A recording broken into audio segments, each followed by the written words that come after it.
Company के अंदर आया था। एक बार जोरदार तालियां चाहूंगा मेरी अपलाइन के लिए और प्रदीप सर और प्रवीण सर के लिए।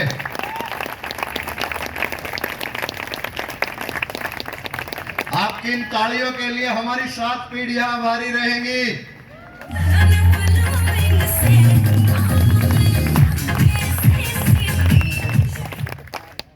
अच्छा, अभी कुछ लोगों को हरियाणवी टच समझ में आ रहा है? आ रहा है हरियाणवी टच समझ में? चलने दे। डियर फ्रेंड्स, आज से लगभग 19 साल पहले मैं डॉल्फिन कंपनी के अंदर आया था और इस बिजनेस से पहले मेरी एक प्राइवेट जॉब गनमैन की थी, गुड़गांव के अंदर, वो भी आपके यही गुड़गांव में। 6,500 रुपये सैलरी मिलती थी मुझे।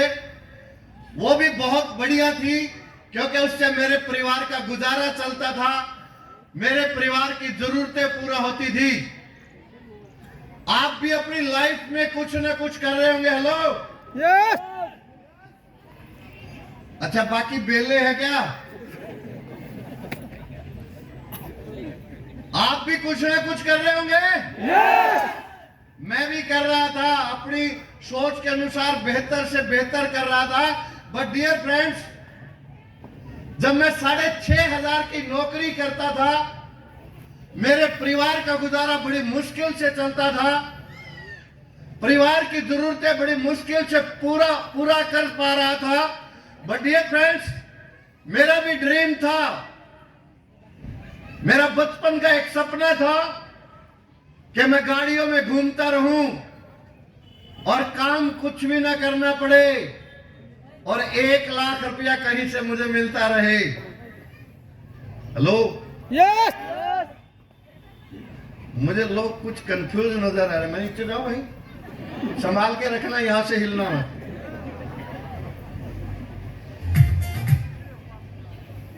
हाँ, आ जाएगा भाई।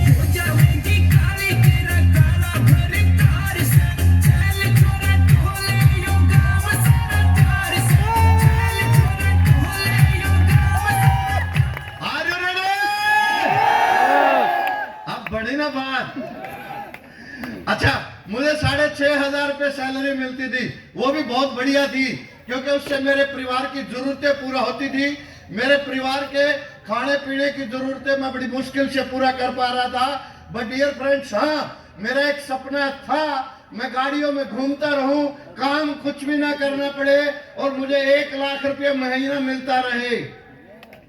बोलते जहां पे चाह होती है वहां पे राह मिल जाया करती है, जहां पे चाह होती है वहां पे राह मिल जाया करती है। हेलो, अब थोड़ा सा सुर ऊंचा कर लेना साहब। बोलते हर 24 घंटे में हर किसी के जीभ पे सरस्वती वास करती है। यस या नो? यस या नो? यस। यस या नो? यस। यस और नो?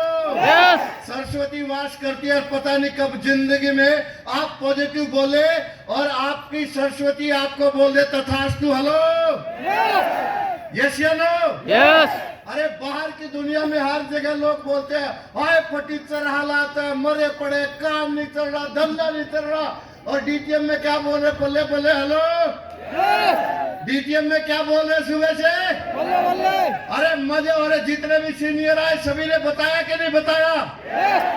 सभी अचीवर बोल के गए, बल्ले बल्ले हो रखी। हेलो, अब एक बात बताओ, रोते हुए बच्चे को कोई उठाना पसंद करता है क्या? नो। थोड़ा ऊंचा बोलो यार। रोते हुए बच्चे को कोई उठाना पसंद करता है क्या? नो। अरे जो लोग जिंदगी में रोते हैं उन्हें परमात्मा भी उठाना पसंद नहीं करता। लोग जब इस बिजनेस में आया, 6.5 लाख रुपए का कर्जा लेके आया था।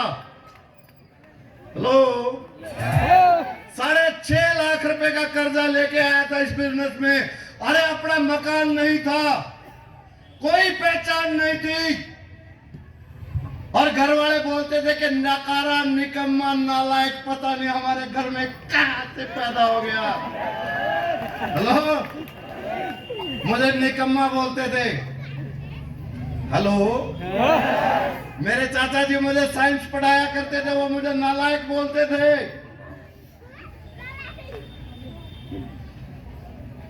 मैं घर वालों का काम नहीं करता था। घर वाले मुझे बोलते थे तू जिंदगी में करेगा क्या। मैंने कहा अपन वो करेगा जो आज तक तुम्हारे खानदान में नहीं किया होगा। लो,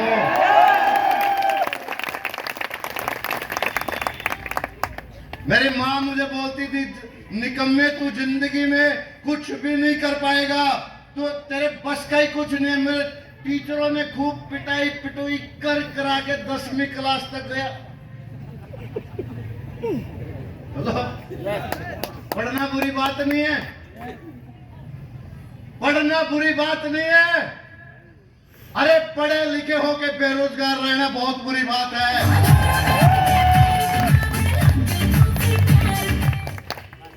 मैं 10th क्लास तक गया, मुझे एक डिग्री मिली, बताऊं क्या? LLK MP। हेलो, लटक लटक के मैट्रिक पास।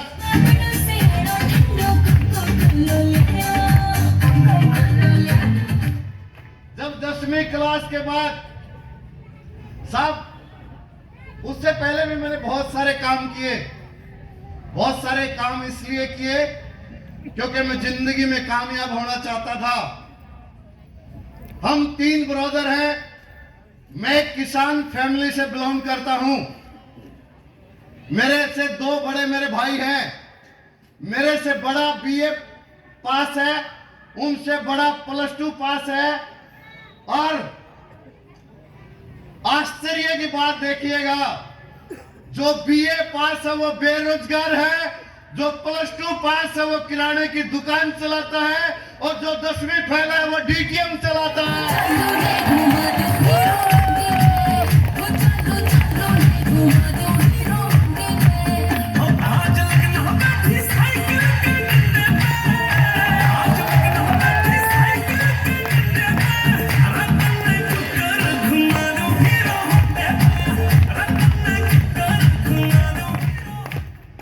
पढ़ना बुरी बात नहीं है।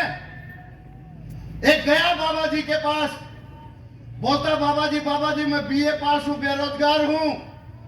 बाबा जी बोलता बेटा एक बार फिर BA करो। बंदा बोलता उससे क्या होगा? बोला तुम डबल BA हो जाओगे।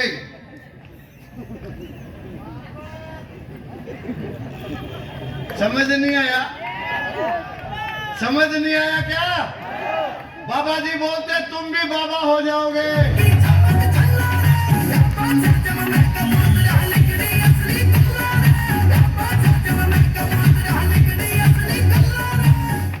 पढ़ना बुरी बात नहीं है। एक बार एक व्यक्ति एक चर्च में घंटा बजाया करता था। चर्च की बैठक हुई, उन्होंने डिसीजन लिया कि जो बंदा घंटा बजाता ये बिल्कुल अनपढ़ है, हम इसको हटा देंगे। ये 10th फेल है, इसको हटा के एक BA पास बंदे को रखेंगे, वो घंटा बजाया करेगा। काहे रे चुप हो जाइए ना, का हुई? चुप ना रह सकत हो का?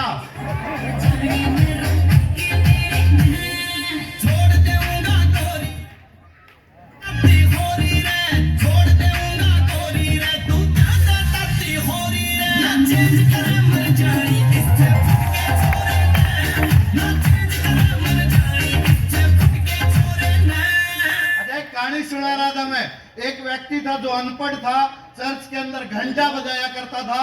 एक दिन उस चर्च की बैठक हुई।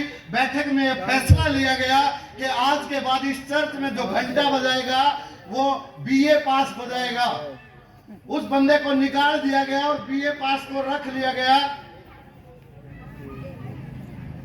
वो बंदा मायूस हुआ, लेकिन मायूस होने के बाद, उस बंदे की नौकरी जाने के बाद, उसने अपना बिजनेस स्टार्ट किया। और बिजनेस स्टार्ट करने के बाद उन्हें ढेर सारा पैसा कमाया। हेलो, ढेर सारा पैसा। उसके अकाउंट के अंदर जब करोड़ों रुपए का बैलेंस था, तो वो एक दिन बैंक में गया। विड्रॉल फॉर्म भरवाने के बाद अंगूठा लगा के पैसे निकलवाने के लिए दिए।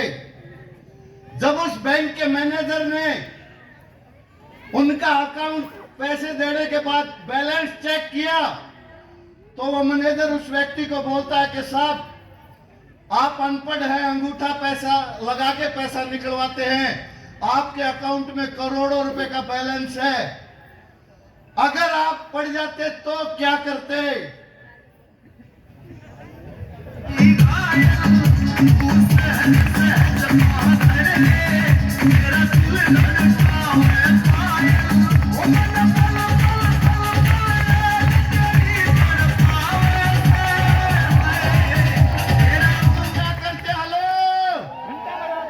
मैं आपसे पूछ रहा हूं, हेलो,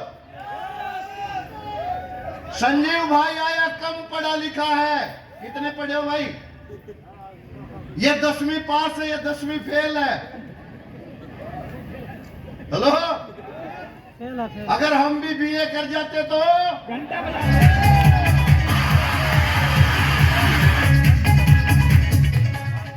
बोला साहब आप कम पढ़े लिखे फिर भी इतना बैलेंस, अगर आप बीए कर जाते तो क्या होता, क्या करते? बोला कुछ नहीं करता, मैं भी चर्च का घंटा बजा रहा हूं।